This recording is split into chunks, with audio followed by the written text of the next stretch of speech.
আপনি, আমি আমাদের সন্তানদেরকে ছোট থেকেই দুর্নীতি করা শেখাচ্ছি। আবার তাদের থেকেই আশা করছি তারা যেন দুর্নীতি না করেন। কিভাবে? বলি। আমরা যখন ছোটবেলায় স্কুলে পড়তাম বা এখনো ক্লাস 5, 4 বা 6 এরকম ক্লাসেই কিন্তু আমরা শিখি যে পানির সাথে কতটুকু দুধ মেশানো বা দুধের সাথে কতটুকু পানি মেশাতে হয়। অর্থাৎ আমরা ছোটবেলা থেকেই শিখে আসতেছি কিভাবে দুর্নীতি করতে হয়। বিষয়টা খুব ছোটখাটো শুরুর দিকে মনে হতে পারে। কিন্তু চাকরির পরীক্ষা থেকে শুরু করে বা উচ্চ লেভেলে লেখাপড়াতেও বাংলাদেশে কিন্তু দেখা যায় যে চাকরি পরীক্ষায় প্রশ্ন আসতেছে যে কত শতাংশ দুধের সাথে কত শতাংশ পানি মেশাতে হয়। মানে খুব ছোটবেলায় একটা বাচ্চা ক্লাস 5, 6 এ পড়া একটা বাচ্চার মাথায় আমরা দুর্নীতি করার ছোট্ট বিষয়টা মাথায় ঢোকায় দিচ্ছি। আবার তার থেকেই প্রত্যাশা করছি সে সৎ হবে। আমরা প্রত্যেকটা শিক্ষার্থীকে ছোট থেকেই দুধের সাথে পানি মেশানো এবং তৈলাক্ত বাঁশে বানর কতটুকু উঠবে, কতটুকু নামবে সেগুলো শেখাই। এগুলো কি আমাদের ব্যক্তিগত জীবনে, চাকরির জীবনে বা কোনো কাজে লাগে? কোনো কিছুতে কাজে লাগে এগুলো? আমি তো আজ পর্যন্ত পাইনি। যদি আপনি পেয়ে থাকেন আমাকে কমেন্টে অবশ্যই জানাবেন।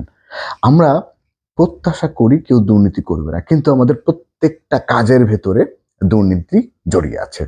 যেমন আমরা চাকরির বাজারে ধরেন আপনার আত্মীয়স্বজনের মানে কোনো মেয়েকে বিয়ে দেওয়ার জন্য পাত্র দেখতে চাচ্ছেন।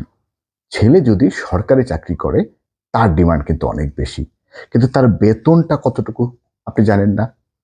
আপনি জানেন তার বেতন ৩০,০০০, ৪০,০০০ একটা ফার্স্ট ক্লাস ৬ষ্ঠ গ্রেডের চাকরিতে যখন ঢুকতেছে বা বিসিএস দিয়ে শুরু করছে তার শুরুর দিকে বেতন কত? ৫০,০০০ নিচে তো।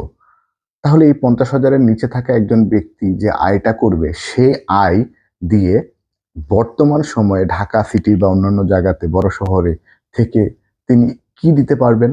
কিন্তু বেসরকারি প্রতিষ্ঠানে একটা ছেলে চাকরি করে তার ধরেন আরো বেশি টাকা বেতন তারপরেও তাকে পছন্দ করবেন না। কারণ আপনি জানেন সরকারি চাকরি যিনি করছেন তিনি জীবনের শেষ পর্যায়ে গিয়ে যেটা পাবেন সরকারিভাবে সেটা তো আছেই। কিন্তু ওই যে বাড়তি ইনকাম আপনি আজ পর্যন্ত দেখেছেন যে সরকারি চাকরিজীবী যারা আছেন সবাই যে অসৎ সেটা বলবো না। কিন্তু সৎ যারা আছেন তারা তো ভালো। কিন্তু যারা অসৎ সরকারি ফার্স্ট ক্লাসের নিচে চাকরি করেন, ঢাকাতে অনেকের ফ্ল্যাট আছে, নাই এমন?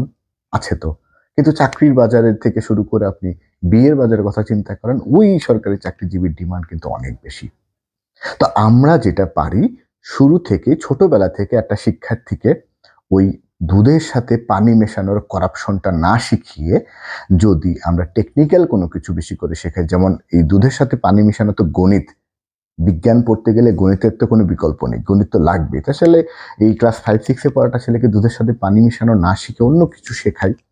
আমরা ছোট থেকেই প্রত্যেকটা বাচ্চাকে ৩য় কোনো ভাষা, বাংলা, ইংরেজি ছাড়াও অন্য একটি ভাষা শেখাই। টেকনিক্যাল কোনো কিছু শেখাই যেন সে চাকরির বাজারে তার ডিমান্ড তৈরি হয়।